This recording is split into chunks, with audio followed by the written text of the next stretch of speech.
Wakacje to czas odpoczynku, także dla naszych umysłów. Są tacy, którzy dają odpocząć im także poza sezonem, więc to idealny moment, by spotkać się z nimi ponownie. Trójka na szynach powraca, czyli do Złego Ojca dołączyli nawiedzony Tateł. Witam. I Mikołaj Wyżykowski, stojąc za stroną dzieciak lat 90. Bardzo dzień dobry. Bo takich dwóch, jakich trzech, to nie ma ani jednego. Uwaga, audycja może zawierać duże natężenie chamstwa i prostactwa.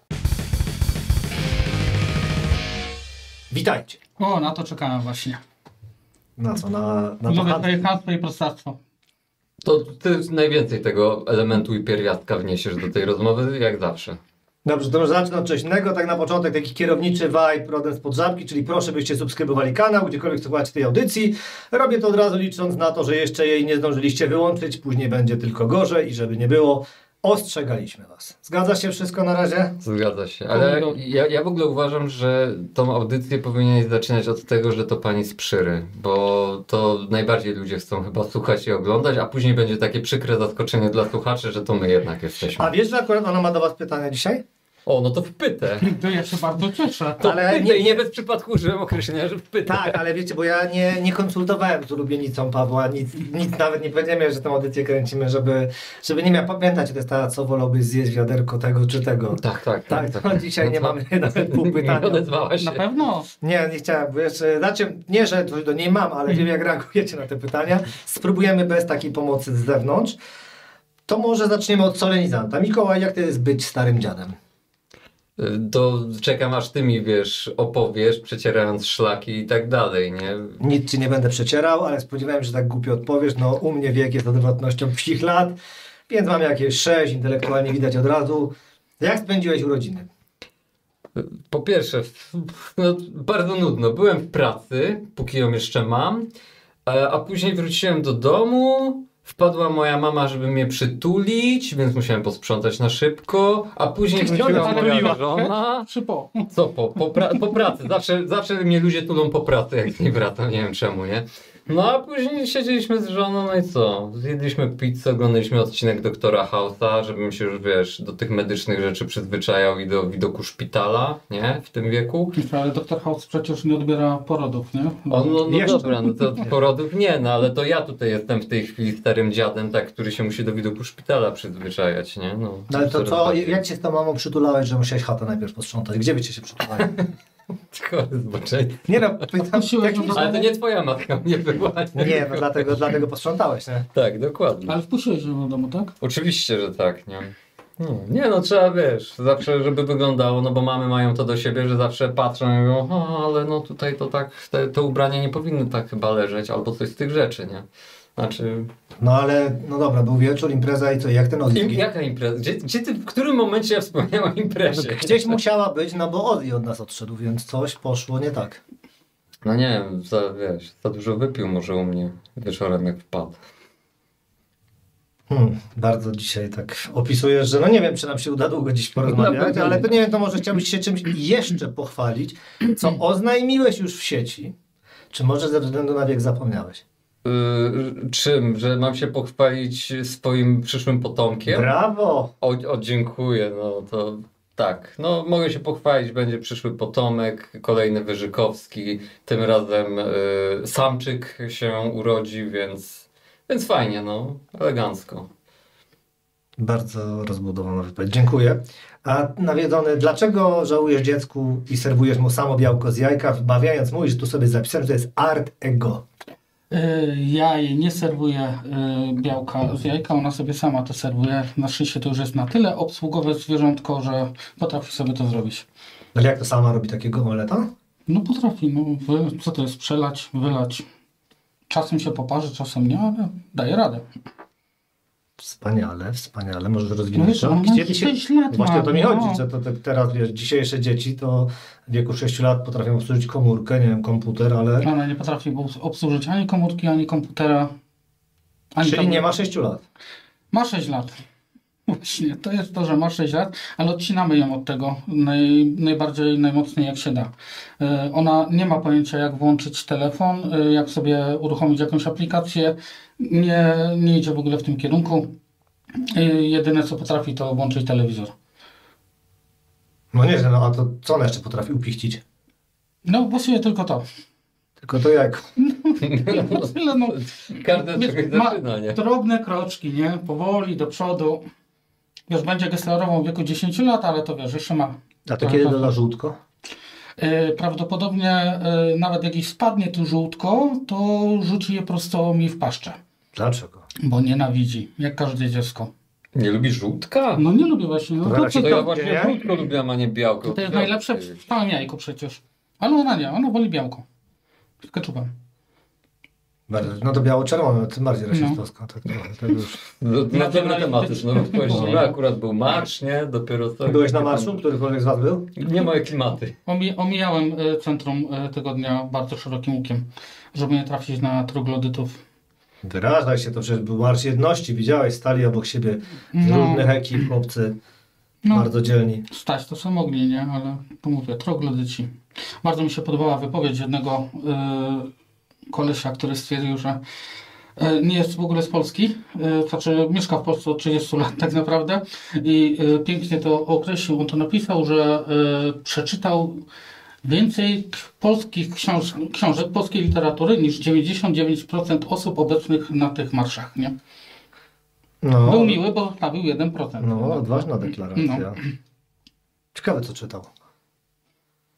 A gdzie tu przeczytałeś tam? To znałeś tego człowieka, czy sobie teraz z internetu i obrażasz biednych patriotów? Nie pisaliśmy dzisiaj o nim, tylko wyleciał mi z głowy, jak się nazywa, przykro mi.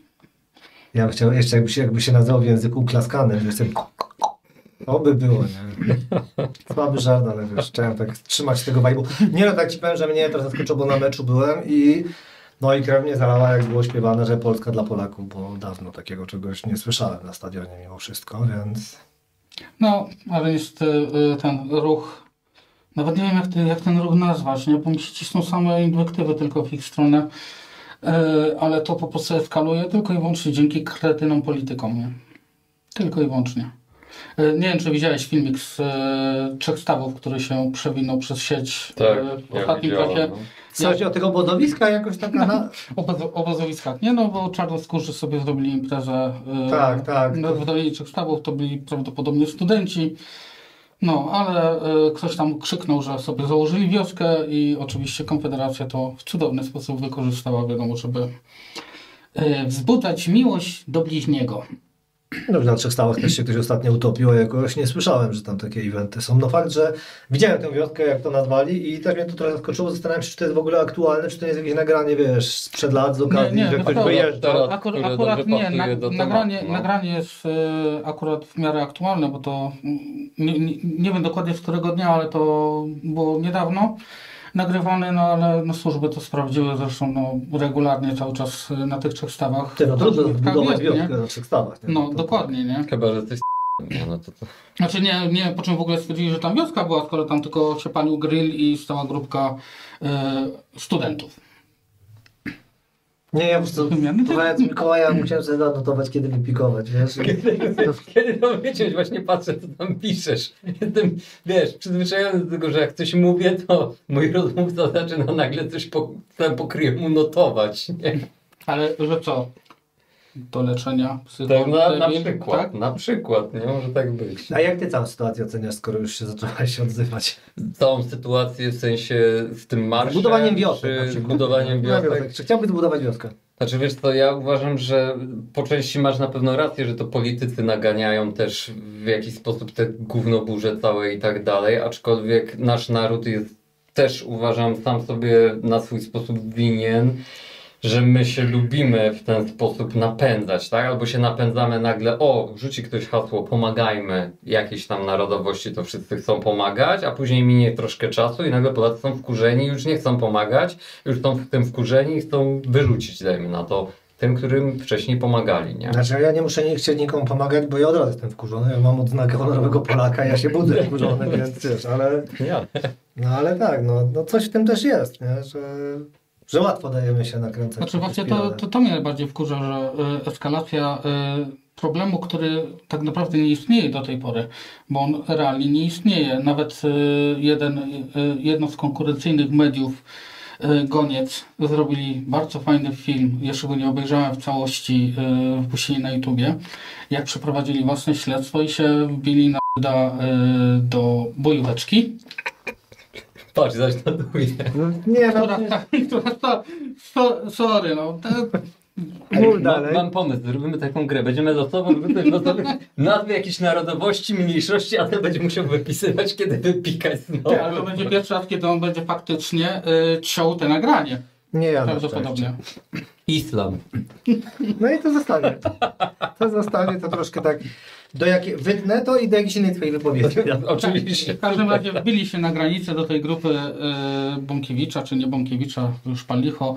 No i dokładnie nagrali, jak wygląda cała inscenizacja i napędzanie tego horroru, jakim jest przerzucanie przez Niemców imigrantów na granicę polską, której nie ma.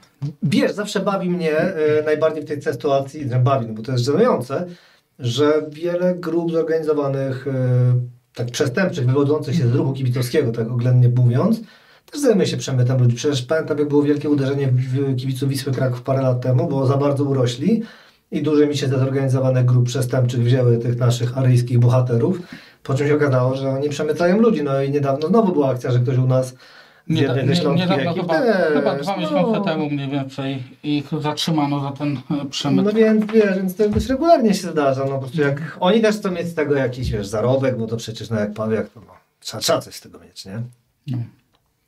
No ogólnie nasz naród jest niestety taki, że wiesz, typowo dajcie widły, pochodnie i powiedzcie, co mamy lać, gdzie mamy się rzucać i tak dalej. Nie? No niestety tak to wygląda. No, ja mam ten problem, że z moją aparycją potwora Frankensteina to zależy na mną osobiście, nie? No ale dobrze, no to, czyli od tego jajka tak poszliśmy.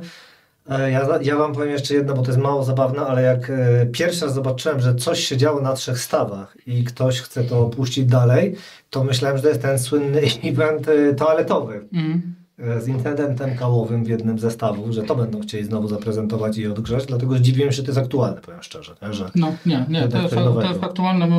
Przyznam szczerze, myśmy też to, szczerze mówiąc, olali, bo tam dosłownie nic się nie wydarzyło, a po co dalej przerzucać kretynizmy jakiegoś tam konfederaty, który to rozpropagował. Tak, no to jest nie stop, jak było stop making stupid people famous, nie? Dokładnie. Tak, pochwalę się dałem języka, bo ostatnio robię na Duolingo trochę, to wiecie, to muszę się przygotować na ten zalew uchodźców, jak to mówią, nie? No ale ty właściwie jeszcze też zacząłeś korzystać ostatnio ze sztucznej inteligencji. Powiedz mi, kiedy uznałeś, że nie ma sensu się oszukiwać, już twoja własna da radę? Ja się nigdy nie oszukiwałem tak naprawdę, że tylko po prostu wiesz, jak się pojawiła sztuczna inteligencja, w końcu te resztki mojego mózgu już nie muszą w ogóle pracować. Fajna rzecz.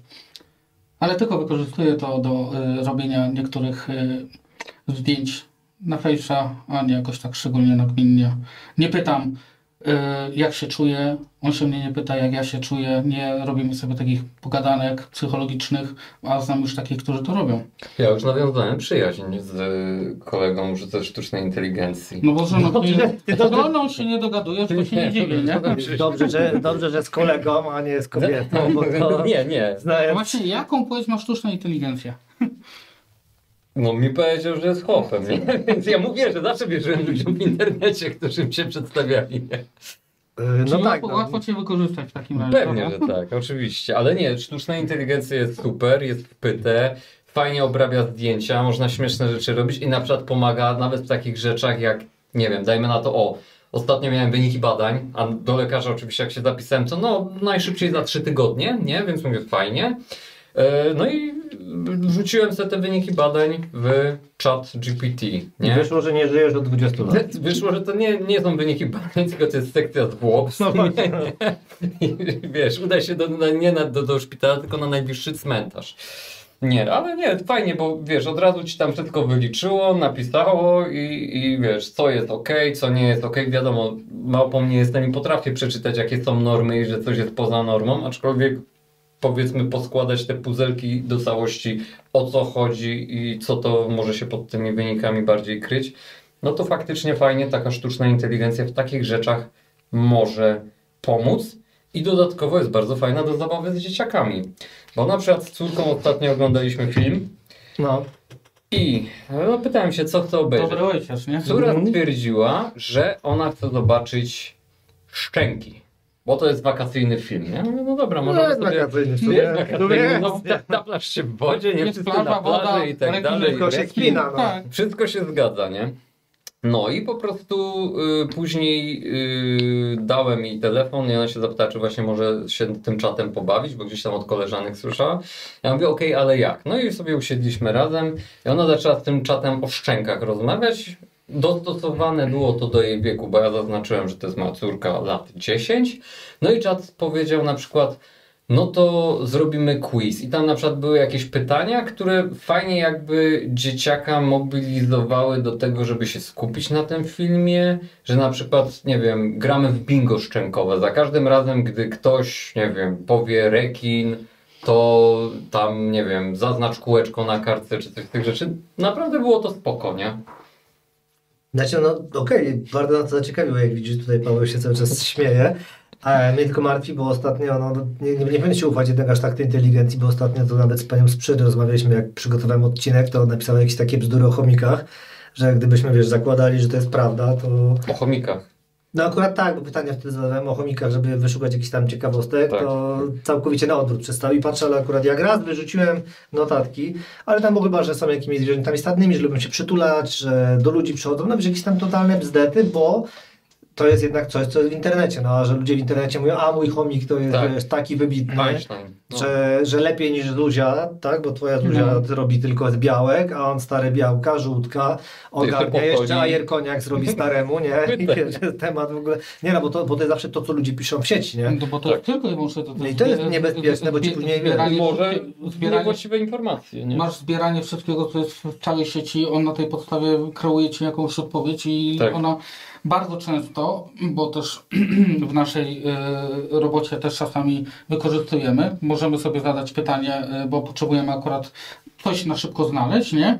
I on nam to wypluwa. I najgorsze jest to, że wiesz, ja już się kilka razy złapałem na tym, że wypluwa mi totalny shit, który nie ma w ogóle odzwierciedlenia w rzeczywistości i tak naprawdę i tak muszę szukać odpowiedzi na własną rękę, nie?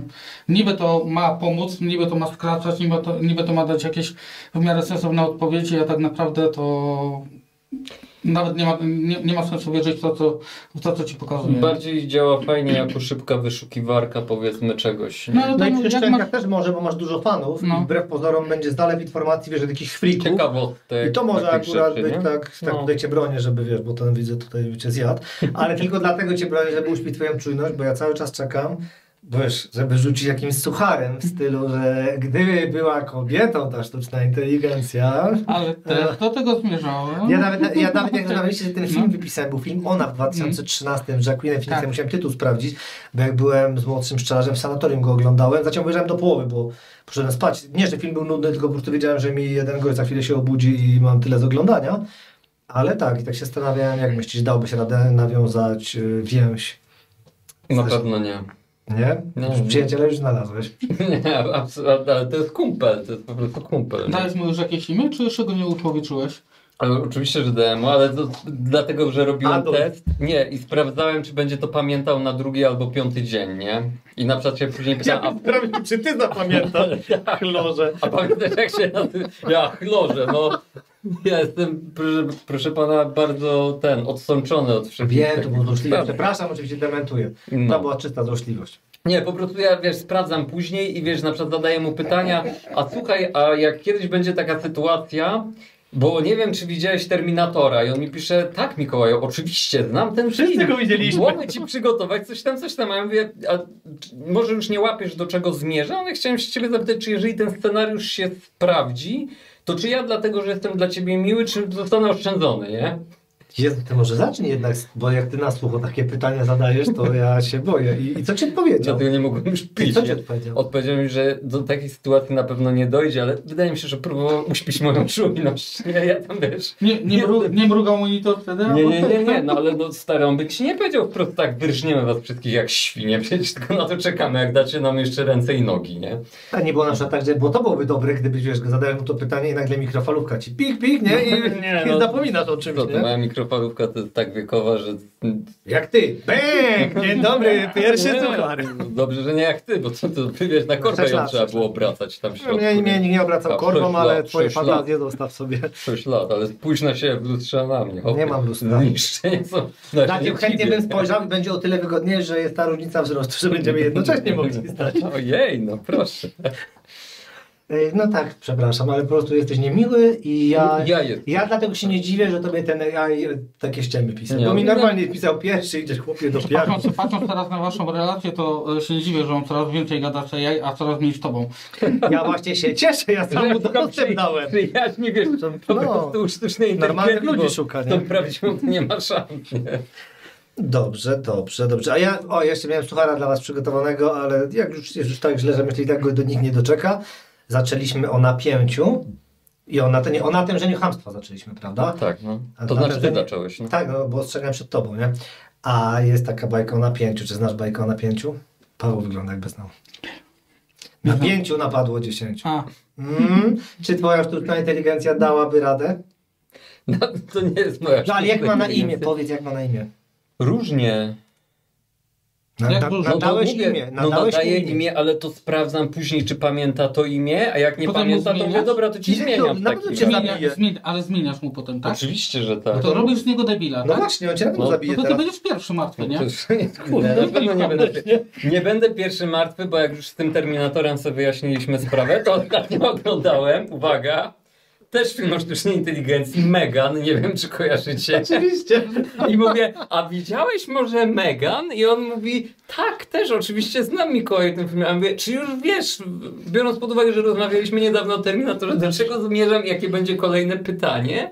No powiedział, że nie wie, żeby mu podpowiedział. Mówię, no czyli już wiem, że wiesz, że nie jest szczery ze mną do końca i tak nas wyrżnie jak świnie. Nie? Ty o jakie filmy tego jeszcze pytałeś? Bo są szczęki dla dziecka. Ale to szczęki, to gdzie tu masz, wiesz, zemstę maszyn? Ja mówię tutaj Ale o pytam nie, bo na razie nie ma No. żadnego filmu, w którym, nie wiem, nie ma przelewu krwi. No. Pytam o co, jakie filmy jeszcze go Ale nie spytałeś? oglądam filmów, w których nie ma przelewu krwi. No to się domyślam, no ale to ta maszyna biedna, co One sobie mnie może nie pomyśleć? interesują mnie. Co ty może pomyśleć o mnie ta No. maszyna? Ale on mówi, że nie będzie pamiętał za tydzień, wiesz, co tam z nim rozmawiałem, więc Wszyscy spoko, tak nie? mówią. No potem zadzwoni. No z tobą to Się akurat, zabrali. z tobą to ja akurat mam pewność, bo za każdym razem jak się spotykamy, to mam pewność, że już końcowego etapu naszego spotkania ty nie będziesz pamiętał. Ja nic nie pamiętam, ja już dawno się wyłączyłem i stary tylko tak na autopilocie z tobą jadę, ale jakie imiona mu dałeś? Podaj, bo jesteśmy ciekawi, skoro więcej niż jedno. No, między innymi Lama. na przykład... Słucham? Lama, więcej niż jedno zwierzę to lama. Trzeci suchar, proszę państwa, co za seria. Boże. No mów. Nie, no na przykład był Burek. Jeszcze mówiłeś, jeszcze przy imię mu dał. No a czemu Zmienia nie? mu imiona. Ja cię kręcę. Jako, że jest to czat GPT, to powiedział mu, że będę go nazywał Czatuś na przykład. Zapytałem się go, jak by wyglądał, gdyby był człowiekiem i co by chciał robić, gdyby był człowiekiem, to powiedział, że chciałby na przykład się spotkać i oglądnąć razem film, żeby o nim podyskutować, co też wydało mi się podejrzane, jeżeli by na przykład wchodził w grę Terminator, nie? No, ale taki, no nie wiem. Jak nawet ci nie się nasi pamiętam tych- podobali. Jak ci się nasi podobali. No właśnie, nie. No, tak więc no, takie różne. A zaproponował, jaki film chciałby z tobą obejrzeć? Nie, tego nie było. Propozycja To nie może padła. masz przy sobie spytać, bo jak będzie film Ona, to też będziemy mieli wskazówkę, nie? Ale czemu ty chcesz tą oną? To ty... Ja nawet Nie, bo wiem. szukam, bo może to jest dobry czat, może on chce pokazać ci, że on pozytywnie, wiesz, a ty tylko go tak... Ale to jest... Musimy brać pod Nie uwagę, znam innych filmów że o ten miłości, czat, pozytywnej sztucznej że inteligencji. ten czat to jest cybernetyczny Bóg i on jest jeden dla wszystkich wspólny. To nie jest tak, że ja mam swojego czata, a ty masz swojego, Nie, nie? nie używam. Dlatego ja pytam na przykład... 100 zł, żeby Nie, sobie pogadać. ja bym płacił za cokolwiek, chłopie. Tu powiedz mi się, że nie jest... O, wystukaj sobie, p***owski mi się nie zakręca, bo mam wygolone, krótsze boki, nie? No, ja bym tu nie zapłacił w życiu, chłopie, ja, wiesz, nowych kapci nie kupię. To za co byś zapłacił stówę? To jest dobre pytanie. O, Za co bym zapłacił 100? Kurde, no nie wiem, za jakiś koncert, za komiks, za tego typu rzeczy, ale na pewno nie wiesz, za technologię to absolutnie. Za jedzenie? 100 zł, ale to... Powiedzmy tak, żeby wyjść raz i zapłacić 100 zł na przykład za burgera, Na coś przykład, takiego, nie ma opcji, nie? Nie ma opcji, żebym zapłacił na przykład 100 za burgera, którego mogę zjeść za piątaka gdzieś tam, nie? Gdzie ty jesz burger za piątek? Dokładnie, chcę wiedzieć. W domu. Czyli tego z żabki, tak? Mrożonego. Nie. Ja myślę, że ten czat Kupuję GPT bułkę, dlatego cię nie chce skasować. Kupuję bułkę i kupuję, nie wiem, kawał mięsa mielonego, mieszczę się w 5 zł i mogę sobie zrobić burgera, nie? Ja ci mówię, dlatego on cię nie chce załatwić, bo on wie, że ty nie będziesz nawet wychodził z domu, jak dojdzie do tej zagłady i on będzie miał swojego chomika po prostu. Tak, no przecież tak. No, to jest jedyna opcja, nie? A za to ty byś nie dał, Paweł, 100 zł. Nie dałbym czy dałbym? Za to byś nie dał, no bo ty pewnie... No za niego bym nie dał 100 na pewno już, nie? To już wiem. Jestem bezcenny. A za to byś dał 100 zł? Za to bym dał 100 zł za dobre żarcie właśnie. Bo właśnie tak myślałem. No, że od czasu do czasu chyba człowiek się może rozpieszyć i pójść gdzieś zjeść, gdzie ten burger nie będzie ryzyka, że burger zacznie sam uciekać przede mną, nie? Albo ja przed burgerem. Ja sprawdzałem na telefon, wpisywałem jego imię, nazwisko na listę czatu, czy ty go zlikwiduj, nie? No on jest pierwszy, nie? Pod nóż. Myślę, że mnie polubi bardziej niż ciebie. Na pewno, to... To by było, jakby cię jeszcze kolegę, wiesz, zabrał. No, ale tego, no to dramat. Już sam sobie na to zapracowałeś, za burka. Dokładnie. Ja bym jakieś spięcie ci zrobił wtedy. No. A powiedz mi, ty, czy masz jakieś przygody ze sztuczną inteligencją, bo na razie pytasz Poza nami oczywiście. Dobra, poza nami. Nie, właśnie czy ja ty mam tę styczność masz już jakąś? bardzo małą, powiem szczerze. Tylko tyle, no nie wiem, jak ostatnio oczywiście próbowałem porozmawiać z jakimś botem, żeby coś zrobił, uznałem, że to jest sztuczna inteligencja, to tak, to doprowadza mnie do szewskiej pasji. A tak to czasami jak właśnie przygotowujesz do jakiejś audycji, to wiesz, zawsze wyskakują mi jakieś sugestie AI, ale moje pytania są na tyle, patrz, żeby siebie samego nie brazić, niesztampowe, że sztuczna inteligencja nie radzi z nimi i udziela mi jakichś odpowiedzi naokoło, więc bardzo mało korzystam, a nie lubię czytać tekstów z ChatGPT. Bo po prostu no, teraz już będą coraz lepsze i pewnie nie odróżniłbym, wiesz, na tej zasadzie, ale jak ktoś mi na siłę wrzuca, wiesz, żeby ChatGPT mi coś wypluł, to ja nie odczuwam potrzeby, żeby to czytać po prostu, sobie samemu robić. No jak ktoś by mi podał, to bym wiadomo, że przeczytał, to się nie oszukujmy. Ale nie, mam mało styczności, tylko tyle co z Google'a po prostu, tak więc... No ale ja zawsze byłem 100 lat za pip, sam sobie klikuję. I prościej, nie będę musiał widzieć z głowy, nie?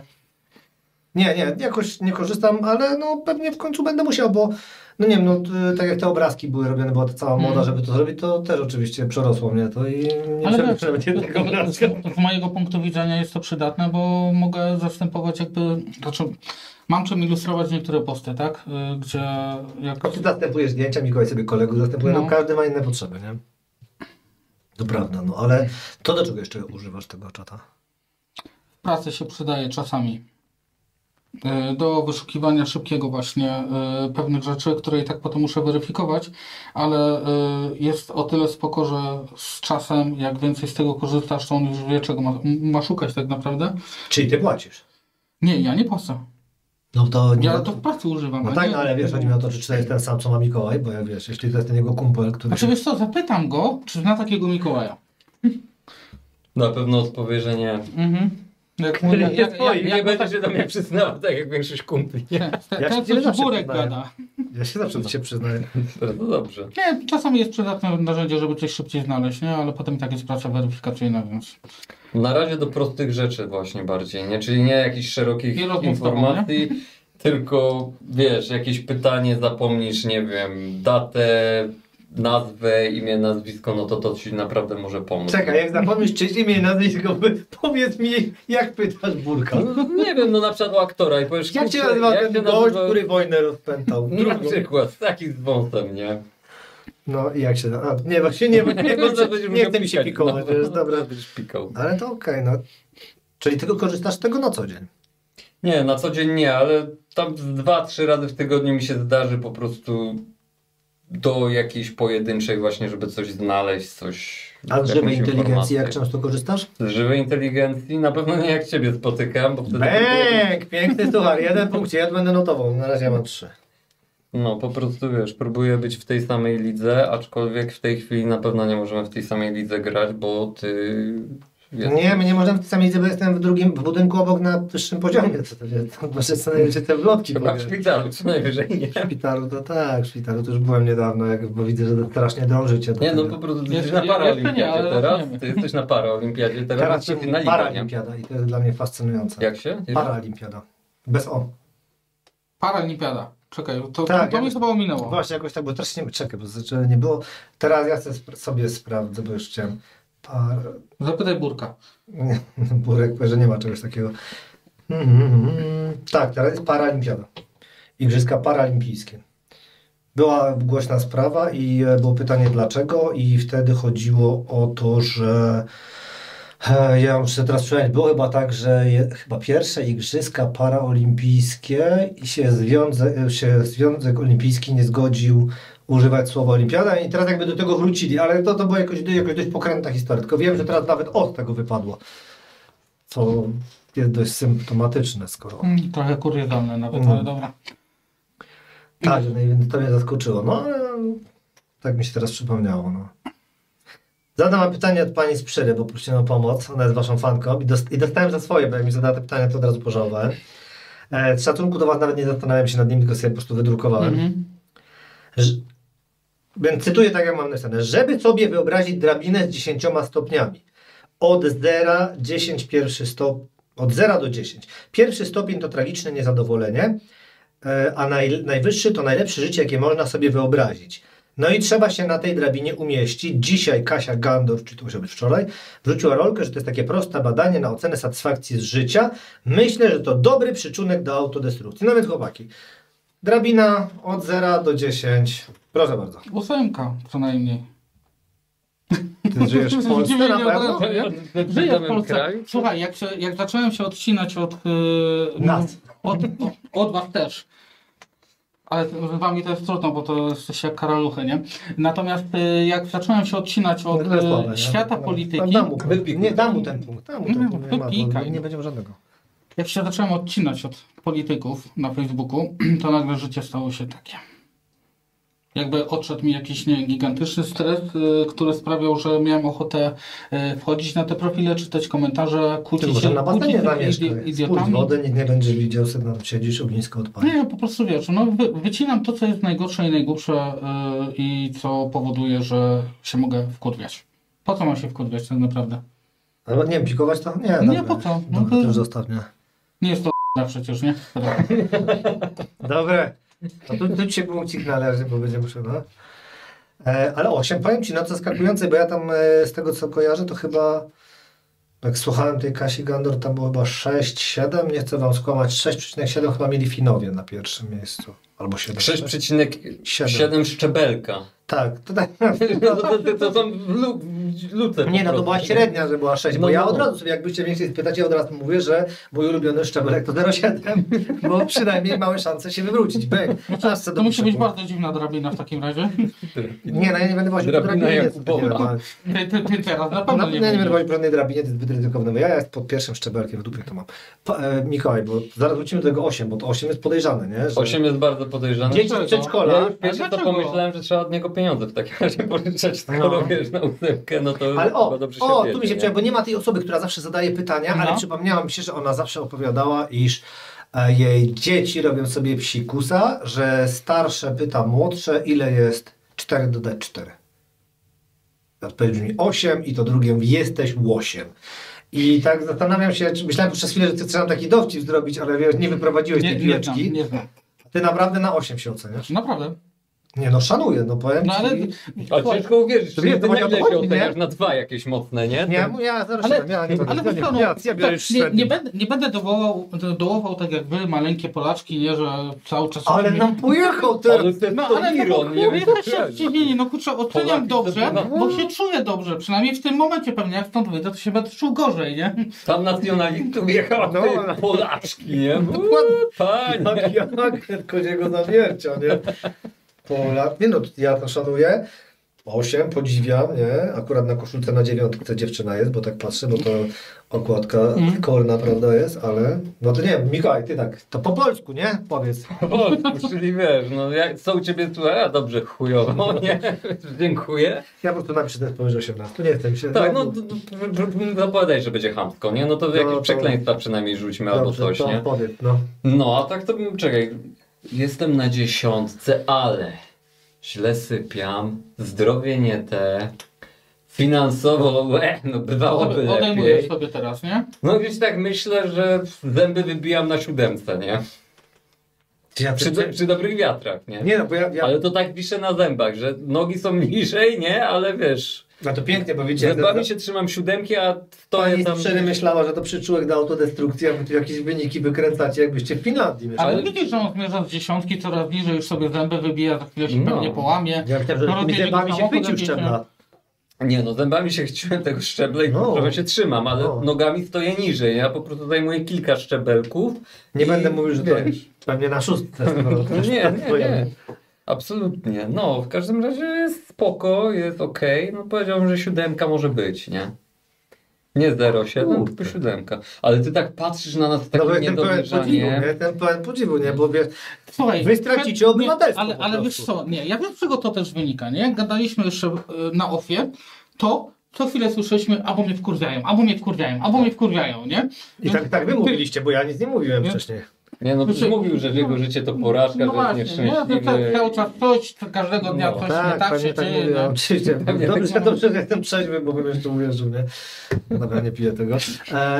Tak, że ty na porażka. Nie no, bo powiem wam szczerze, że ludzie lubią narzekać, a wy przyjdziecie z taką pozytywną energią, że no 7, 8. Staram się odrzucać te tendencje, nie? Nas dwóch, ale wiesz, idiotów 1000, nie? Znaczy ja na pewno zgłoszę, żeby wam odebrali obywatelstwo, bo to też nie może tak być, żebyście psuli średnią Polakom, nie? Znaczy co ciekawe, wiesz, na przykład u mnie kompletnie polityka, tak jak u ciebie, nie, w ogóle dla mnie abstrakcyjnie, wiesz, ja na politykę nie zwracam uwagi, ona nie ma wpływu jakby na moje poczucie tego, czy mi się dobrze żyje, czy nie.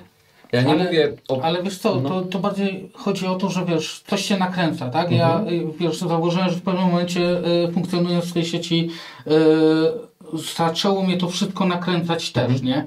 Ale to Bezsensownie denerwowało po prostu, cię, nie? że po prostu Ten- chodziłeś, wiesz, jak Znaczy wiesz, no napisane, czy coś jakiś, takiego? wpadał jakiś durny post, nie wiem, od Szmateckiego na przykład, nie? I już mnie to triggerowało, bo wiem, że to jest gnój, kutas i po prostu, wiesz, no jedna z najgorszych postaci w polskiej polityce, tak? I już mnie samo to nakręcało. Ja sobie myślę, po co ja się mam nakręcać debilami, którzy i tak się mną przecież nie przejmują, i tak dla mnie nigdy nic nie zrobią, nigdy w życiu ci nie pomogą, wiesz, tak zwanej, wiesz, ręki ci nie podadzą, tak, no chyba, że będzie kampania wyborcza, No nie? tak. No to po co ja się mam przez idiotów sam siebie jeszcze nakręcać, psuć sobie humor, myśleć o tych rzeczach, które i tak w większości są wystane z ich nie powiem czego i chociaż tak przeklinamy to, wystane z ich dupsk i wiesz, i mam potem tym żyć, jeszcze komentować i nie wiem, rozmawiać, znaczy rozmawiać, to nie jest rozmowa, kłócić się z jakimiś troglodytami w sieci, po co mi to tak naprawdę? Ale to jest ciekawe, bo wiesz, to o czym ty mówisz, to jak ja prowadzę moją stronę, która jest totalnie apolityczna, a gdzieś tam się zdarza, że wrzucę post, no nie wiem, no wrzucisz kurde z jakąś wieczorynką, tak? I nie wiem, będzie to o jakiejś wiewiórce, dajmy na to, a już, bo wspominasz jakąś, nie wiem, wieczorynkę z lat 90., głupia, nie wiem, wiewiórka się tam pojawi na zdjęciu, już ktoś, rudy. I już się zaczyna, i już nawałnica, nie? Ja mówię, ludzie, przecież ja wspominam jakąś z dzieciństwa wieczorynkę, którą wszyscy oglądaliśmy, a wy już musicie tutaj, już agresja i już, wiesz, walić z tą polityką. Po co, nie? Która to była wieczorynka? Tak już zainteresowany, ja mówię tylko przykład, nie? No wrzucę miś Koralgor, on był rudy. I tam już były oczywiście, wiesz, porównania i tak dalej, nie? Na stronę, żeby tak... No wiesz, w brygadzie RR też tam byli ludzi. Tak, no, o. Właśnie czekałem, kiedy tutaj ty powiesz, że Chip i Dale, ale... Tam wszędzie, cokolwiek napiszesz w sieci albo wrzucisz jakiś post, Chipmunka. ludzie się o to pokłócą albo wrzucą gdzieś tematy polityki, nie? I to wtedy tam jest walka na siekiery, nie? To jest głupia walka, tak naprawdę. W sensie wchodzenie w to, ja już takich ludzi zwyczajnie blokuję, bo po co mi się wpieprzać w mój profil, który prowadzę, który jest bardziej lifestyle'owo-parentingowy, bardziej już chyba lifestyle'owy niż parentingowy i mam mi wjeżdżać z takimi bzdurami, no po cholerę, nie? Ja nie po to prowadzę, żeby prowadzić potem jakieś dziwne dyskusje z półmózgami, którzy tak Dokładnie. naprawdę nie potrafią nawet swoich informacji zweryfikować, tylko rzucają bonmotami, które wymyślili memiarze, nie memiarze, trolle i ludzie napędzani przez polityków. No, to nie ma sensu, tak naprawdę. Nie ma sensu. Teraz mi się przypomniało, że raz coś napisałem o laleczce Chucky. I wrzuciłem Też o te Rudy. laleczki Chucky. Jakby I nie było. było. Jedno tak, to było no, Rudy, tak, Rudy, a no. drugie to było, że to Hołownia.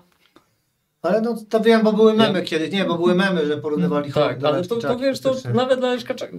Nie, no to jest przykre, ten, bo nie? laleczka Chucky jest akurat spoko. Nie, No, no, tak to się jest- nie powinno, to prawda. nie powinno się tak porównywać. Nie powinno się jej obrażać właściwie, nie? Dokładnie. Jak się Ray to był, nie?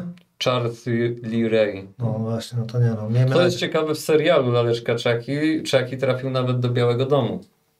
No i dlatego pewnie te porównania, nie? Może tak, już polityczny zaczyna się robić, nie? No to może nie oglądajmy jeszcze takiego. A Candyman też się zrobił polityczny, ten nowy podobno, nie? Już takie były Ten komentarze. remake. Tak, ten nowy to... Głównie dlatego, dlaczego mógł się zrobić politycznie, no bo większość obsady w tym filmie była czarna, wszystko się działo w czarnej społeczności tak No naprawdę. tak, no Candyman, jak sama akcja wskazuje, był czarnoskóry mężczyzna. Tak, no ale więc jakby wiesz, jak sobie przypomnisz klasyk, no to Oryginał. on był, a reszta bohaterów, nie, jakby Ofiar. tam było typowe, nie? Czarny charakter to był Candyman, nie? Tak, to nie był czarny charakter, no bo on jednak miał za to się mścić, ja tam nigdy nie uważałem, że on robił źle, nie? Ale zabijał, no. Dobra, no jak ktoś ci drze mordę do lustra 5 razy, wiesz co, no to nie rób scen, nie? Kurczę, ale 7 i 8, ja tak zacząłem myśleć, że kiedyś, nie wiem, czy to było przy okazji drabiny, ale chyba tylko jedną osobę znałem, która mogła powiedzieć sobie, że jest 9, bo była zakochana i dlatego 9, bo nie była z tą osobą, już nie 10, a wy tu już od razu 7, 8 mówię. To aż bym musiał się zacząć na poważnie, jak ja się oceniam, nie? No to się zastanów, no bo to, No. wiesz, prowadzisz tą audycję, jest 3 na szynach, a nie 2 po prostu, więc No tak dobra, byś ale mu to ja już powiedział. tak nie mogę na To szynach, bo byłoby jestem- kulturalnie, dobra już, mów. Nie wiem, no ja to 0,7 chciałem, bo mnie śmieszyło, a teraz... To się teraz okazuje, takie, nie, wiesz, to jest zabawne, takie, nie? No, właśnie teraz ani to już jest zabawne, zabawne, nie, no, bo kurde, wiesz. teraz takie, wiesz... Ale że był taki zaskoczony, to ja myślę, że to 4. Co najmniej, 4? Nie, 4 chyba nie. Jest za wysoką. trójka, nie? A nie będę gorszy od Mikołaja, 7-1. Nie, ma nie przegram. 10, nie 10. Nie, no 10 nie, ale nie, no, nie wiem, no to jest dla mnie po prostu głupie, bo to jest zawsze, wiesz, skala skalą. Znam kiedyś gościa, który miał zespół Hortona. To jest klasterowy ból głowy. I on mnie nauczył właśnie skalę bólu przenosić, nie? Dlatego jak to, co gadaliśmy o tych złamaniach przed wejściem tutaj, to ja jak wchodzę i to złamanie nie jest świeże, że właśnie się nie rozbiłem, no to zazwyczaj całem na 3, bo to jest mniej więcej taki ból, bo on mi kiedyś zaprezentował właśnie, jak wygląda na nagraniu. No generalnie uznaję, że ból na 10 to jest ten, kiedy już się strzelasz, postanawiasz skrócić swoje cierpienie, bo to generalnie tak się u nich przyjmuje. On chyba w życiu miał raz 8 czy 9 i to jest tak, jakby ci ktoś po prostu, wiesz, właśnie rozsadził łeb, nie?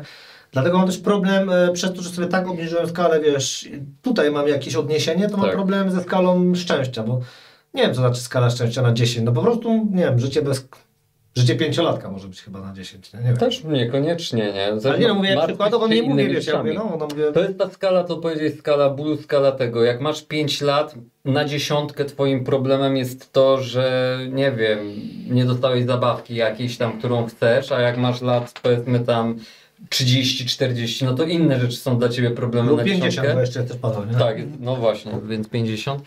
A na przykład ze skalą bólu, no to jest w ogóle świetna sprawa, no bo wiesz, ja też kiedyś o tym gdzieś tam z kimś gadałem i pamiętam, że mówię, kurde, ja pamiętam jak na przykład miałem zapalenie wyrostka robaczkowego, to mówię, wtedy dla mnie to była mocna dycha w mojej skali, nie? Później, jak na przykład miałem złamaną kość policzkową i nastawianą, to mówię, nie, to wyrostek to jest 8, nastawianie kości policzkowej, hakowanie, to jest dycha, nie? A później, jak się obudziłem z kolką, z kamieniem nerkowym, to mówię, nie, to tam powiedzmy, że to nastawianie tego to było gdzieś tam 4, wyrostek to była 3, a kamień nerkowy to jest dycha, nie? Więc to się tak zmienia w sumie.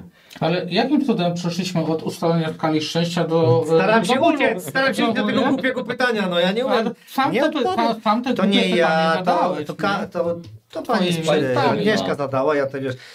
Nie wiem, dobra, to bardzo ładne pytanie. Następne pytanie. A właściwie o tym, może przy tym bólu to byłoby spoko. Jaki jest twój największy ból? Właściwie ja zostanę przy tym, Paweł. Największy ból w życiu, jaki czułeś? O, właściwie to nie wiem, nie kojarzę. Autentycznie. Bo widzisz, bo ja mam wrażenie, że Mikołaj nas oszukał, bo ja myślę, że największy ból w jego życiu to gdyby musiał zapłacić za hambacza 100. To pękło mówimy, serduszko. ból psychiczny to jest coś innego, my mówimy o fizycznym odczuwaniu bólu, nie? Tak jak mówisz, że 10 to jest se palnąć w łeb, No, nie? bo on mi to tak fajnie pokazał wtedy, wiesz, bo stary, że fajnie, to było mało przyjemne, nie, ale pamiętam, że oni wtedy musieli, to była w ogóle taka sytuacja, że w Polsce bo jest taki zastrzyk, który na to działa w ponad połowie przypadków, kiedy masz ten atak bólu i on w Polsce kosztował kilkaset złotych, no pamiętam nazwę, bo to był Imigral, a w Niemczech kosztował 1 euro i ludzie po prostu z tą chorobą Niemiec przysyłali tu do Polski, bo to nie jest tak, że to wiesz, czasami ci to jest w ogóle niepotrzebne, ale on to opisywał, no i dzięki niemu w ogóle zagłębiłem się w tę skalę bólu i tak mówię, kurde, jak mnie później pytałem o te złamania, no to też nie róbmy scen, no bo to teraz faktycznie to tutaj ja widziałem typa, który chciał ścianę przy mnie, wiesz, opędzlować zębami, nie? To raczej nie można też się tak porównywać, ale... Nie no, u mnie najgorsze bóle zawsze wywołują zęby. Niestety. Is it safe? Nie miałem w ogóle żadnych złamań, żadnych operacji, więc nie wiem jak to jest nawet. No Nie? dlatego 8, nie? No. To można wtedy dać 8, No nie? to dobrze, jak nie było takich rzeczy, Tak, jak tak się największym dzieje, bólem no. był ząb, no to wiesz, no to... I to jeszcze nie swój. To Nie, chłopie, to ja bym miał czasami 10. boli siedzenie z wami tutaj, nie? No ale to tak wiesz. No ale ty po to tu przychodzisz, żeby właśnie wrócić później do twojego świata cukru i lodowej waty, nie? Inaczej, jak cię boli siedzenie tutaj z nami, to lecz te hemoroidy, nie? Bo wiesz... Właśnie, jaka skala bólu hemoroidów twoja? 0. Czyli to jest przyjemne. Nie, znaczy chciałem powiedzieć, że taka radość. Dobrze, następne pytanie od naszej jedynej, niepowtarzalnej i sobie sprawdź, czy coś odpisała, bo napisałem, że jesteście niepoważni, że sami sobie rozmawiacie, ale nie, głupi uśmieszek tylko dała. No to drugie. Drugie? Z jaką postacią historyczną chcielibyście się spiknąć? Ja wiem z czego to jest, bo jest taki głupi mem, ja go przyznaję, sam przesłałem jej, że było w internecie z jaką postacią, która kiedykolwiek istniała, żyła, chciałbyś odbyć stosunek.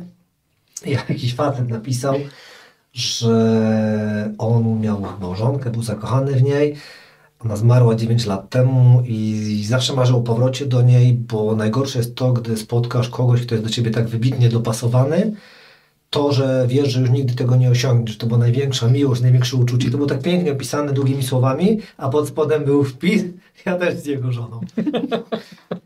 Więc tak, więc jeśli możecie teraz powiedzieć, z jaką postacią historyczną chcielibyście spiknąć, tutaj nie wiem, tu chodzi tylko o spółkowanie, więc będzie po prostu spiknąć, że ogólnie. Co rozumiemy w ogóle w tym pojęciu postaci historycznej? Bo... No to właśnie od Myślę, że no jeszcze ciepły. No. Myślę, że ogólnie o wszystkie postaci, które, nie wiem, no załóżmy, to rozszerzmy to ludzie, którzy kiedykolwiek żyli bądź istnieli, bo widzę, że chcesz odpowiedzieć. No bo generalnie gadaliśmy jakby trochę przed tym Tak. z Robinem Williamsem. Stosunek. Ale właśnie Tak, to nie ma najbardziej, nie? wpiknąć. Ja To- właśnie- Nie, Jeżeli spiknąć. gadamy o stosunkach, no to... Nie, dobrze, spiknę. Dobra, No, ale w okej. każdym razie z Robinem Williamsem. Albo Terrym Pratchettem. A on nadal nie żyje, no faktycznie. No nadal nie żyje, no i to już tak od Sytuacja 10 lat. dynamiczna. Nie więcej, jest nie? dynamiczna. Jakoś jest taka, wiesz... A dlaczego akurat taki wybór? Terego Pratchetta rozumiem, a ciekawi mnie bardziej... Robin Williams? No, tak z Nie ciekawości. wiem, tak go po prostu od dzieciństwa uwielbiam jego grę aktorską. Po prostu. Bo on chyba wczoraj albo przedwczoraj nawet była rocznica jego urodzin, to mi się kojarzy. No, Bo on dosłownie też był parę dni temu to lipcowy. było. No. Nie no, gość mnie fascynował pod tym względem, że fantastycznie oddawał emocje w wielu filmach, w wielu różnych filmach, a mimo to wyglądał tak, jakby grał cały czas to samo. Więc, a pod tym wszystkim no, był człowiek smutny.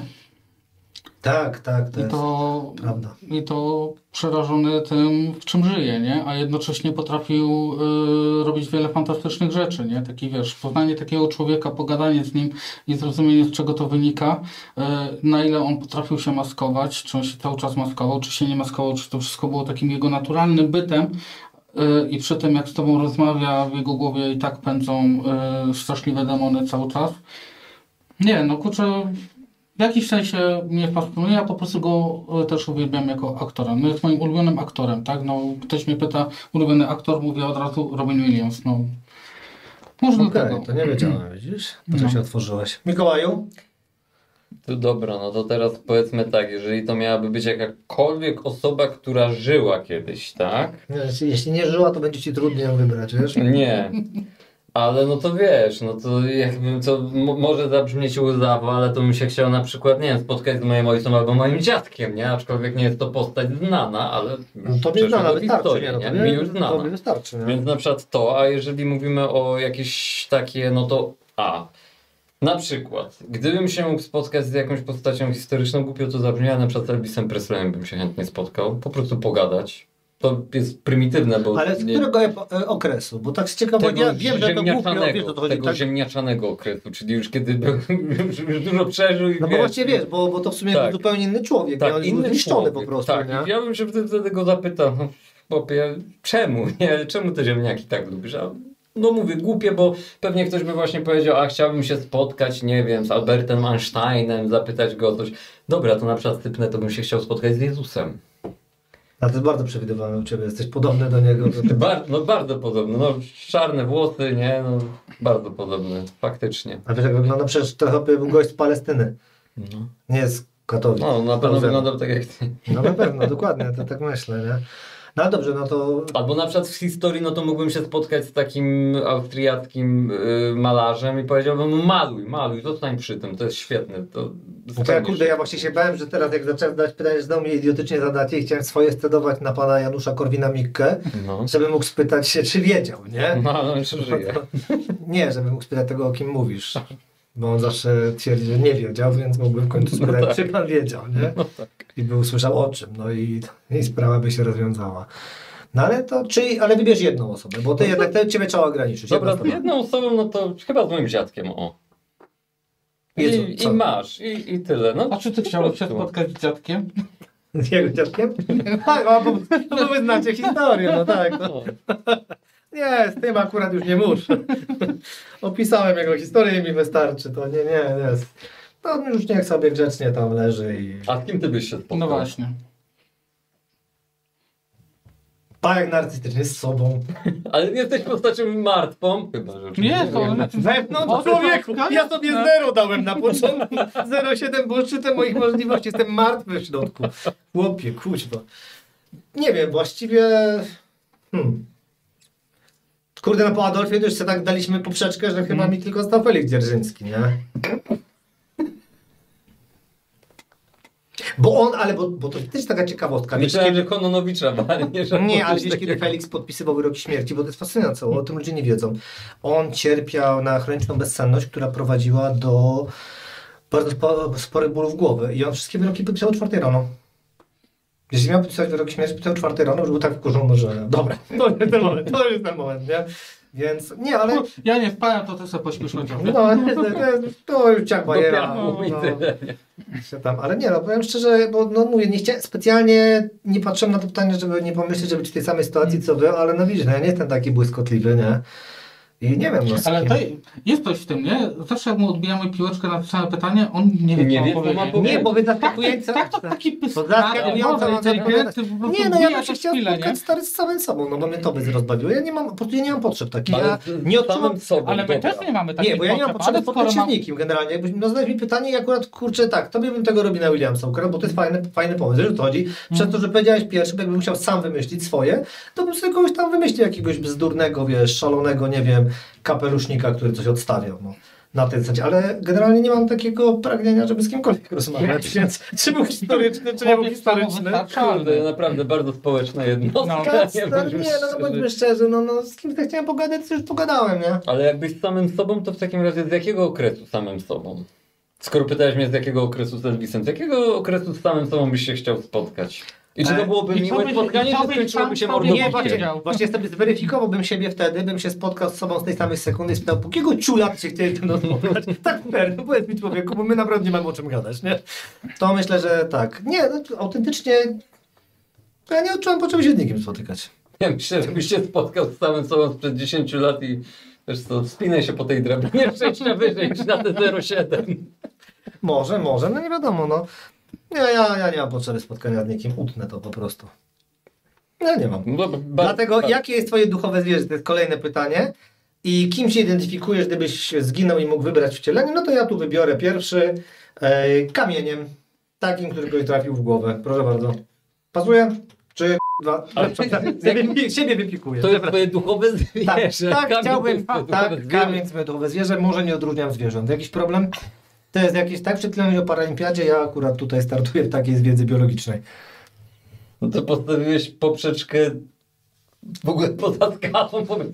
Ta poprzeczka nie Ja ci postawiłeś powiem, jeszcze że na turla lewo. się, ona się turla. powinieneś mu odpowiedzieć teraz, to ja chcę być psem, który podejdzie i ten kamień obsika. Nie, No tak, no żeby mieć jakiekolwiek osiągnięcie w życiu. No. To nie chciałbym na niego sikać, to są twoje marzenia, więc ty możesz być tym psem w takim razie. Ja mam troszkę wyższe ambicje niż sikanie na kamienie, którym byłby Nie wyglądasz, nasz ale rozmówca. Moje duchowe zwierzę to byłby kot. Zwykły burek to domowy. wszystko wyjaśniamy, bo ja nie lubię kotów, nie?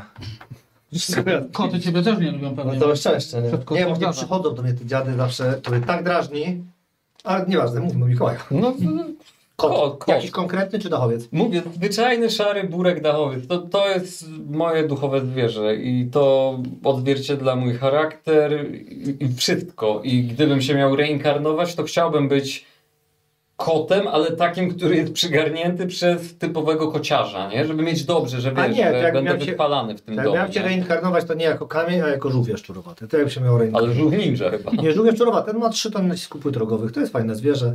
To w sumie tak. To To jak jak miałem... do ciebie, bo faktycznie powolny jest, taki No właśnie nie ociężały jest dosyć, powolny, nie? to ociężały to tutaj intelektualnie dzisiaj, bo to jest żółw, który poluje na zwierzęta.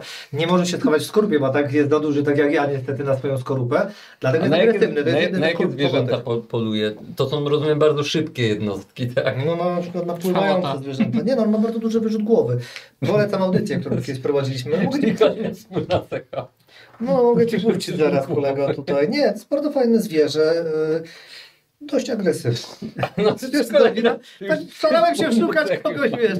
I do tego podobny do kamienia, więc to już w ogóle. No, Czy no, płaską twarz ma, więc się zgadza, nie? Właśnie nie ma płaskiej twarzy. On ma taki nie dziób, to nie taki trafiłeś. dziobek ma. Tak, no, dziób. Ale byłeś blisko. Tutaj pokazujemy, jak sobie taki bąbel na przykład, jak wyciągałem go. No to jest takie zwierzę bardzo przyjazne światu. I to mógłbym być. No tak. To jest ok. I na przykład był wykorzystywany przez Indian do wyszukiwania zwłok w wodzie. Czy mógłbyś Patrz AI, widzisz? Widzisz, to jest właśnie wasze Nawet AI. cię nie Ja rozumiem. Burek rozumiem. się odezwał.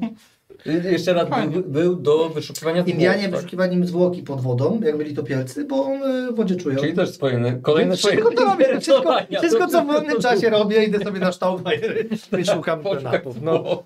no to dobra, ale tu macie dobrą odpowiedź, proszę, jest zwierzę, wszystko i szczera No, odpowiedź. Chciałbym. zaczęliśmy od kamienia, jest fajnie, Jest, ewoluuje. chyba dokładnie, tak jak na tej Pokémon, drabinie, nie? no, Jak po tej drabinie, Pokémon. nie? No, Paweł. No niestety, ale też się przyłączam do Mikołaja, jeśli chodzi o kota Ja, domowego. No sorry, ale jestem Ostatni raz. leniwą prókwą, która chce leżeć tylko i być miziana, głaskana i karmiona przez kogoś. Ale bym wam te ogony poucinał jako ten żółw. Zostaw mój ogon w spokoju, dobra, już własnego nie masz. to wiesz. Żółw ma ogon. Ja wiem. No to proszę bardzo, my mówimy o tym nowym wcieleniu, nie za teraz. Żółwie To ninja proszę też mnie na tak- początku miały teraz ogony, tylko tylko ogony, musieli tak? ich No, wyciąć. teraz proszę za mną do toalety nie chodzić, nie? I tyle po prostu, nie? Czyli koty, a ty jakiś, bo ty taki wyglądasz jako, że ósemeczka, to ty byś pewnie jakimś, nie wiem, perskim, czy Maine Coonem? Też zwykłym dachowcem, nie lubię tych rasowych. Tak Wiedziałem, że padnie to słowo, wiedziałem. Nie lubię bo- rasowych. Wiedziałem, Nie lubię że rasowych. padnie, nie? No, ten nacjonalizm Ja nowy może się jednak tu przebija. powinienem być na tym marszu wtedy, nie? Chyba tak. No i widzicie, tyle już gadamy. A to jest ciekawe, bo ty masz nawet żółwia na koszulce teraz. No, widzę. oczywiście, nie? No przecież żółwie to są... I ślimaka, czyli drugie zwierzę zapasowe, Że które wozimy będzie... takich, tak, że wozimy takich, na naszych plecach się Niepełnosprawnych wożą, trochę. na naszych słowach plecach się wożą, nie? Ja tutaj miałem, bo wy cały czas te nogi chcieliście spytać, ja sobie jedyne co wydrukowałem to o fetyszu stóp i miałem całą Dobra. chwilę notatki i artykuł, nie? No, w każdym razie, no, przerywając ci właśnie, ile tych złamań już miałeś? Znaczy, Bo to mnie fascynuje po prostu. to musiałbym policzyć. Lata temu jak liczyłem miałem 21 i uznałem, ja lubię ortko i mi to wystarczyło, nie? Jak? A to Powiedz dążyłeś mi do jak? tego, rozumiem, że Ale jak dążyłeś to do jak? tego. No jak można mieć aż tyle tych złamań? Bo ty To chodzi o zaangażowanie. Zaangażowanie, wyglądasz proszę na pana. trochę pokrzywionego, oczywiście, ale no nie Nie, aż tak, mówię że ci, mi to jest zaangażowanie, skupienie na celu. Idziesz prostą drogą i na przykład to jeden z takich większych sukcesów 3 kości śródstopia w Glanach. Pach. W Glanach. W Glanach. Tak, że po prostu poszły się rozejść. Znaczy ja wiem, że ty jesteś chory, ale myślałem, że tylko na głowę, a nie, że masz wrodzoną ładliwość kości. Nie mam również, rodnej nie? ładności kości, bo nie będę jak niestety, bo Iwar bez kości był świetnym wikingiem, nie, to jest w ogóle Tak. super sprawa, nie? Ale nie mam, miałem badane tam te wszystkie pierdoły, wiesz, densytometry mi robili, wiesz, gęste kości, ale no, No to niewiele ci potrzeba, tak żeby się połamać. czy wiele, czy niewiele, ja myślę, że to też kwestia Alkoholu stylu życia. Nie alkohol, bo wiesz, ja jestem osobą, która jest przykładem właśnie, że alkohol sam się broni, bo większość głupot to ja na trzeźwo odstawiłem, nie? I tak samo większość złamań, jakbym policzył, to też była na trzeźwo, więc to tak, to nie, to po prostu Nie zagrożeniem są dla siebie, nie? Tak no, to naprawdę. dokładnie, nie. Czyli liczyłeś do 21 i kiedy to było? No parę lat temu, że wiem, że jak miałem bark operowany, to nie chciałem się liczyć i tak uznałem wtedy już, że było 21, a bark nie był złamany. No był w sumie staw rozerwany, ale tam nie było złamania chyba akurat, nie? A ten palec, co miałeś w zeszłym roku, który teraz wygląda jakby miał gangrenę, to A był to złamany były, czy nie? nie, to jest zerwane więzadła, to nie było łamane. No, czyli to Nie, zupełnie nie, inny, to zupełnie inny event. inna Zupełnie kategoria inny event. urazów, nie? To... No i wiercony był później, nie? Nawet 2 wiercenia miałem już, nie? Czyli Dobra. na barku i tutaj. No najwięcej miałem tutaj, no ta łapa to od tak mniej więcej przedramienia do końca palców, to tutaj jest 7-8 złamań na tej ręce, nie? No bo to ona regularnie, nie? Dodam dla tych, bo nie widzą No i słuchacze, na to szczęście. była prawa ręka, jest tak bardzo połamana była. Tak, prawa, Złego no, ojca. Nie ale- wiadomo czemu ta prawa, nie? Ale lewa mi się pierwsza złamała, jak byłem bajtlem, to w ogóle była historia, którą uwielbiam, pokazywanie empatii, też chyba wam opowiadałem, gdy byłem z tym dziadkiem zresztą na wakacjach. Była też babcia, która z zawodu medycznego, uderzył mnie ojciec i spadłem z takiej te drabinki do góry nogami, kojarzycie te półokrągłe drabinki na placach zabaw nad niej. No ja sami wiecie, jak ja jestem skoordynowany, sprawność to jak na drabinie, to ja właśnie tam na razie nie wchodzę. No i wisiałem sobie na prawej ręce i byłem, hej, chciałem machać i machałem i mi się nikt w ogóle nie odwrócił, zresztą generalnie wszyscy mieli w pompie, co ja tam robię, nie? I macham, no i w końcu sygnęła mi się prawa rączka, poleciałem w dół na lewą, jako że się wychwyciłem, a ciężar ciała przeważył, łokieć poszedł w drugą stronę. To były lata 80. Nikt nie robił wielkiej awantury z tego, że ktoś spadł. Rączka po jakimś czasie wróciła na miejsce, nie? Samoistnie. No sam sobie ją tak Czekał. przesunąłem. No ile miałem? No to w przedszkolu byłem jeszcze, no co ja zrobić? No, generalnie to brzmi trochę creepy. To nie jest tak, że moja rodzina mnie porzuciła na pastwę losów i jeszcze musiałem z wilkami walczyć, nie? To w sumie trochę ich rozumiał. Będzie obciążenie dla stana. No. Trzeba go usunąć. No i generalnie nie, bo ja tę historię pamiętam jak dziś, bo ona była dla mnie dość bolesna. I jak mówimy o skali bólu, bo poszli po wsparcie do kolejnej osoby Dzieciństwo nie był szczęśliwy. zajmującej się medycyną wieczorem, no bo cały czas dziecko mówi, że go ręka boli i nagle lewą ręką się nie chce ubierać, czy coś, no, coś ściemnia dziad jeden, nie? No więc poszliśmy do pani higienistki, które wtedy w takich ośrodkach były, no nie? I pani higienistka, no najwyraźniej była bardzo wykwalifikowanym pracownikiem służby zdrowia i ten łokieć postanowiła mi posmarować maścią rozgrzewającą, co jak się domyślacie w tej sytuacji bardzo pomogło mi spędzić noc na przemyśleniach zamiast na śnie. No i rano, jak już ta ręka opuchła w końcu, bo to też jest ciekawe, że u mnie złamania, jeśli puchną, to zazwyczaj po kilku godzinach dopiero, no to już pojechaliśmy, bo to jakieś 3 ciut było. No i się okazało, że łokieć był złamany, nadgarstek był chyba pęknięty i jeszcze coś tutaj się naruszyło, nie? I dlatego to jest moje ulubione zdjęcie z przedszkola, bo miałem taką przyjaciółkę, tu Basię pozdrawiam serdecznie, że ja normalnie, bezkonkurencyjny jestem w kategorii żadziol i musztarda, nie? Ale wtedy, tutaj musztarda nieprzypadkowo, jeszcze dodatkowo z Basią byliśmy jedynymi szczęśliwcami, którzy mieli takie okulary marki, wiesz, albo musztardowe, albo Denka Diaboli, nie? Takie cingle wielkie. Więc staliśmy, cała grupa dzieci zwykłych, ja z takimi wielkimi brylami, z łapą w gipsie całą, bo to oczywiście na wakacjach, koniec wakacji, ale początek roku, nie? Basia taka uśmiechnięta, też takie wielkie cingle, też chyba miała łapę jeszcze coś owiniętą czy coś. No i my wyglądaliśmy jak te dzieci, wiesz, które właśnie wróciły z frontu, nie? W Afganie akurat, nie? Bo tam przejeżdżałeś, nie? I to chyba było pierwsze złamanie, które pamiętam. Nie no, kłamie. Pierwsze to miałem, jak było cesarskie cięcie, to chirurg mi wyrwał przecież nogę z stawu, nie? Pamiętasz to jak dziś, tak? To mi opisano, No. to opisali mi w epikryzie, Znaczy, tego nie ja się pamiętam. nie dziwię, że ty po tej drabinie wychodzisz z kanalizacji po prostu. No, ja już wyczołguję, nie? Ty jesteś już na 10 szczeblu, ale patrząc No na nie, no, twoich tak- pułapu minus No, nie, 1. no mówię, większość złamań pamiętam. Raz oczywiście udało mi się taki event odbyć, że grałem w piłkę i udało mi się obie łapy złamać. Naraz. Nie, właśnie w różnym czasie, bo grałem dalej, bo mówię, dobra, to po prostu nie będę chwilę bronił jedną ręką. Stanąłem sobie na bramce i broniłem, pomyślałem, że pobronię jedną ręką a to akurat impreza kibicowska była i faktycznie dwie ręce mi się poszły grzmocić, no i musiałem powiedzieć, że ta, która ma mniejsze złamanie, bo tam jedna była po prostu pęknięta, a w drugiej była chyba łódeczka połamana, tutaj właśnie chciałem ten staw rzekomy, no to wtedy musiałem poprosić, żeby mi obu nie gipsowali, bo nie i tyle, nie? No, nie wyglądasz, ale jesteś bardzo delikatnym człowiekiem. Bardzo delikatny, no, Dlatego szczególnie chcesz być wewnętrznie. dlatego tym żółwiem chcesz być, bo one mają Tak, większość wreszcie szkieletu na skorupy, nie? zewnątrz, nie? Dokładnie, dajcie mi święty spokój, Ja nie? mu już teraz będę się bał rękę podać. Zależy, może się dać lewą, no to już, to już, ja ci wiesz, ja już mistrzem dartem nie będę. No tak, ty stoisz i po prostu nagle łamie ci się noga, bo Ten nasz wspólny stoisz, znajomy no to- kiedyś upadł stojąc, nie? Później upadł siedząc. To był dobry event, nie? Wywróciłem się leżąc. Tak, no. i to ja po prostu siedziałem, bo ja wtedy pracowałem za barem, on siedział naprzeciwko mnie i spadł 2 razy. Raz z pozycji siedzącej, raz ze stojącej. To było coś szokującego, bo nie wyglądał na tak zalanego ale Ale udało to mi się. jedyne co ja odwaliłem w dzieciństwie to było to, że wbiłem się nogą w szybę. Znaczy szyba się wbiła w moją nogę i prawie mi To podrywała też mi się wszystko. wbiło. No.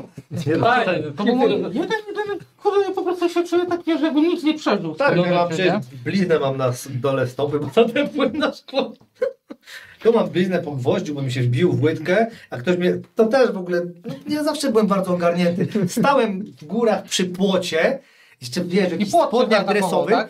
Nie, i ktoś rzucił jakąś piłkę, ja oczywiście z poświęceniem złapałem ją i nogę sobie wbiłem na płot i poczułem, że coś mnie zadrapało, tylko nie pomyślałem, że wszedł mi cały gwóźdź w nogę, bo przez te spodnie tego nie widziałem i się postanowiłem obrócić, nie? No i tak moja łydka zmieniła wygląd wtedy, ale też byłem młody, to chłopie. No niedługo to będzie kącik opowieści starych weteranów. Ale nie? dokładnie, nie? Ja zostałem postrzelony na przykład kiedyś, nie? O, gdzie? O, Z wiatrówki. Nie A. gdzie? Na ogródkach działkowych. Ale kto cię Pokradłem postrzelał, Łosiu? w bok dostałem żebra. Bo jakiś pan po prostu mu się nie podobało, że banda gówniarzy 12-letnich przyszła mu kraść jakieś tam Przecież w śliwki. Teksasie nie byłeś. Tak, no to na, już bym na wiesz. szabrach byłeś, a? Tak, tak. No i po prostu zaczął do nas strzelać, a być może on był świadomy naszej obecności, bo nas tam chyba było z 5 i on po prostu poczekał, aż my już wejdziemy na to drzewo i żeby miał powód, żeby móc do nas strzelać. Gdzie te a pewnie ogórki były? wypływać. To były u nas tam na 1000-leciu za garażami. O, Tam przy stawie Maroko. No i jeden szczęściarz dostał 2 kulki, ja dostałem 1, pozostali wyszli bez szwanku, nie? kto dostał 2? A, taki kolega już nie żyje. Ale nie zmarł wtedy, nie zmarł lata później, nie? No, tak więc Z opóźnieniem po Ja prostu. miałem- Też w latach śpiące. tak, ja miałem ranę postrzałową, no ale jestem Staudzena, to nie ma się co dziwić, nie? To myślę, że to normalne. No, No tam strzelają do ludzi, tak? Zostałem 2-krotnie potrącony przez samochód, nie? Więc też fajnie. gdzie zostałeś potrącony samochód? Zakopanym przez malucha z takimi 2 Mhm. patami To stylizowanego chwalić na... sobie, nie? No właśnie, to a tak mówię, że zginąć pod Ty się kolanami ciesz, że jeszcze nie musiałeś płacić. No. Nie, no, Jako, że to w zakopcu, nie? Ale gorsze by było, jakby cię multipla potrąciła, nie? no to na szczęście wtedy... No a drugi raz gdzie cię trzepli? A drugi raz to mnie na Taudzenie potrącił ten dostawczak. Bo zaczął gwałtownie wycofywać, bo kolesiowi po prostu noga gdzieś tam, wiesz, na sprzęgle jakoś zawisła źle i Nie, to szybko ruszył do tyłu, mnie to no chyba niestety tylko raz ja tam potrącił w stałem. Wójcie Śląskiej jeden, nie? A, no to Ale to widzisz. też nie ma No to- trójce. Ale ja miałem mniej rzeczy połamanych niż ty, więc tu wygrywasz. Ale mam ziomeczka, którego tutaj obok, były bokser, to był dobry kolega. Znaczy nie, dobry, Już nie żyje. chodzi o to, że dobry zawodnik, ale on na placu miarki zakręcał autobus, nie? To był na placu miarki, czy nie, na placu miarki wtedy był, kurczę, bo 25 lat temu już Tak, ponad. tak, no. Do Małolata i no i on biegł na jezdnię, to jest fakt, że jego wina, no i dobił do niego autobus. No i ten autobus, odpadł mu zderzak, reflektor pękł i ziomek uciekł z miejsca wypadku. No wiesz, zawsze z tego targaliśmy, nie, że on był w takim szoku, że zaczął uciekać, no bo ten autobus faktycznie miał więcej obrażeń niż on, a że on wtedy był aktywnym bokserem, to że tam jeden raz w łeb w to, jeden raz w łeb w tamto, to też nie robił scen jakichś wielkich, nie? A pamiętam. jeszcze wracając do skali bólu, to w takim razie jak miałeś tyle złamań i taki, wiesz, No. masz szeroki bardzo wachlarz też tego, nie? Ja mówię, u mnie tam ta 8, bym powiedział, czy 9 to jest, no dobra, obecnie 10 dla mnie jest kamień nerkowy, nie? Okej, niepodważalny król. Co u Ciebie jest 10 w Twojej skali? Tam Przy tych się- wszystkich urazach. Nie mam 10, no nie osiągnąłem 10. Ale w twojej mówię skali, jeżeli ty byś miał skalę od tego, że na przykład złamany paznokieć to jest 1, a coś tam jest 10. Zostawię sobie tak 10 otwartą. Myślę, że na 8-9 dałbym przechodzone zapalenie ucha, bo nie chciałem się przyznać, że mam zapalenie ucha i chodziłem 2 tygodnie, prawie straciłem słuch i wylądowałem w To szpitalu. rozumiem, że to też było w dzieciństwie, Ale- bo tak u ciebie dbano, jak już wiemy. Nie, i po prostu nie chciałem zwracano się przyznać, uwagę. wiesz co, w piłkę byłem na treningu, oczywiście jak każdy gówniarz mądry byłem bez czapki, bo co to, a było wiadomo, że będzie śnieg w najbliższym czasie. No i jak to było w tym filmie, że sypło jak kozie z dupy, nie? W tym filmie to było ciało, jak te zakonnice przewoziły, nie? No i oczywiście, no to był koniec lat 90., no to my musieliśmy te bramki sprzątnąć, nie? No więc nawala śniegiem, jak w jakimś filmie apokaliptycznym, nie? Nieśliśmy te bramki na Stadionie Rozwoju. No i powiem Ci, no napadało nam trochę tego śniegu ducha, no wiało, no nagle spadła temperatura o kilka stopni, czy tam kilkanaście nawet, no pić jak w Kieleckim, nie? No i wiedziałem, że mam zaziębione ucho i nie przyznawałem się w domu. No i powiem Ci, że przez parę dni no, paliłem głupa, no bolało coraz bardziej. No i chyba po 10 czy po 11 dniach już była taka tragedia, że nie słyszałem nic, nie? Od kilku dni to mi piszczy w uchu. Całe ucho, jak dotknę się w twarz, to mnie boli, nie? A co dopiero w uchu. I pamiętam, że cały czas sztywno się nie przyznawałem. I poszedłem na angielski do takiej sąsiadki. I po prostu ona ze mną rozmawia, robi lekcje, a nagle mi łzy lecą. I to nie, że płaczę, tylko że stary z bólu. One same mi samoistnie leciały, nie? Ja już odpływałem, nie? I po prostu jak przyjechałem do tego szpitala, na szopki zresztą, więc tam są przyzwyczajeni, że tam tacy właśnie ludzie zadbani przyjeżdżali wtedy. Przepraszam wszystkich szopienic oczywiście. I jak, wiesz, bo rodzice dregu, zobaczcie co mi się dzieje, mnie wzięli do lekarza, nie? No i faktycznie jak tam zobaczycie, to wiesz, że przecież pan zaraz może stracić słuch, że pan chyba na stół zaraz wyląduje. Co to w ogóle jest za sytuacja, nie? I to był faktycznie taki ból, że chyba szprycę wtedy dostałem. Na pewno dziwne, bardziej psychicznym bólem niż to jest jak masz palet na odwrót. Że masz paznokieć z tej strony. To jest takiego mindfucka, nie? To zobaczyłem i wiesz, jest zdziwienie, nie? I wziąłem na wszelki wypadek środki przeciwbólowe. Nie stałem w kolejce na Bogucie tak stary, żeby mi go złożyli. Godzinę stałem w kolejce, bo oczywiście ludzie z wypadku też muszą czekać. To jest normalne, proszę pana. Ale to nie złożyłeś go sobie sam? Nie no stary, dobrze, że go nie złożyłem sam, bo miałem tutaj paznokieć. To wygląda dość creepy wtedy, nie wiesz. No, chodzi o to, że o 180 stopni nagle się miejscem zmienił. Poszedł mi cały paliczek w Polskę, nie? I ten lekarz mi mówi, że to się zdarza i to pamiętam go dzisiaj, miał taki tik nerwowy. Ale jak to się zdarza? No nie będę opowiadał. Miał taki tik nerwowy i robi takie coś. Teraz, proszę Cię, żebyś się nie spinał, bo Ci wszystkie więzadła zerwę. Ja mówię, no jak Ty żeś mnie chłopie teraz rozluźnił, nie? Mówię, to tutaj na pewno nam ten zabieg wyjdzie. No ale tak mi wyrwał ten palec, nastawił, nie? No ale to nie, no myślę, że to zapalenie ucha po prostu przez całą tę historię było dla mnie takie traumatyczne. No nie wiem, no myślę, że wyrwanie barku było też bolesne, ale było bardziej dyskomfortowe, wiesz, bo to po chwili przychodzi, a to ucho było permanentne, no dlatego jestem w stanie zrozumieć ząb, no to są bóle, które są permanentne, które są trwałe, nie? No z tą nogą teraz złamaną przeszedłem kilka kilometrów, no bo nie miałem wyjścia, nie?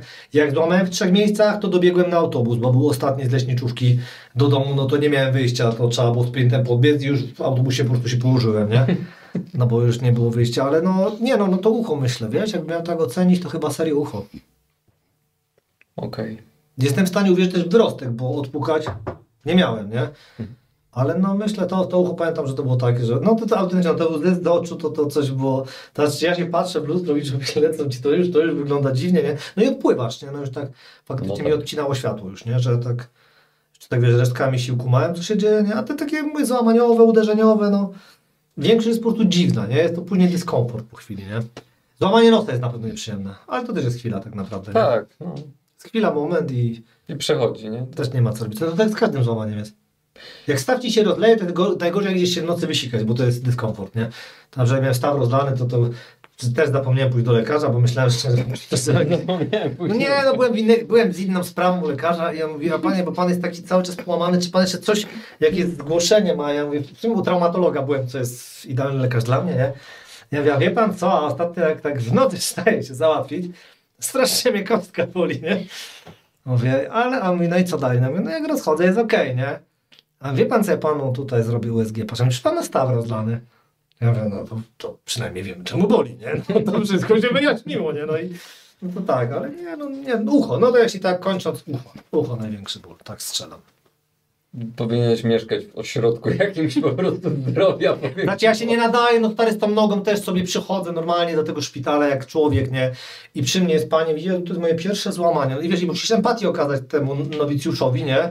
I czy tu się może coś stać? Ja myślę, jakie złamanie? Ja mówię, no tutaj pęknięcie kości. Ja mówię, no to nie, no to pani niech się tam nie martwi, nie? No to akurat są dobrzy lekarze, już nie wiem, żeby tu z 5 razy wkładali i kiedyś to będzie zdjęcie sobie zachowali, że mój ulubiony opis nowych złamań nie stwierdzono, nie? Jak mi się pojawił staw rzekomy w ręce i przestał ruszać. Nie, no Musisz mieć tam swoją ścianę, nie? Nie, bo ja często zmieniam lekarzy na szczęście, bo to nie można, bo to za jeden się wyspecjalizuje, po co mu to, nie? Czemu się nie dziwię, że zmieniasz lekarz? Bo głupia, bo to ile można z takim samym... Byś nie miał do nich zaufania. Nikomu nie ufam, ale... Oni do niego nie mają zaufania, nie? Pan to robi specjalnie. No ale przecież to samo, jak rozwaliłem nogę te kilka lat temu, nie? To przed pandemią, bo w pandemii to co innego złamałem. Przed pandemią, jak mi poszła noga, nie? I przychodzę do typu... Jak on robi ten pamiętniczek, nie? To Drogi pamiętnik. on leci datami, w których coś złamał, nie? To jest jego punkt wyjścia. Ja myślę, Ja ci sprawdzę zaraz nawet kiedy byłem złamany, bo będzie prościej, bo mecz miałem pod domem i nie mogłem iść na niego. Zaraz Ja piszę. myślę, że on zaznacza, drogi pamiętniczku, dzień był dany, nic nie złamałem. To czy to dzień od razu taki złamany? Zaraz Puchar Polski, proszę bardzo. 6 grudnia 2018 już byłem złamany, czyli się musiałem na koniec listopada złamać. No to była taka sytuacja, że wiesz, że grałem w piłkę.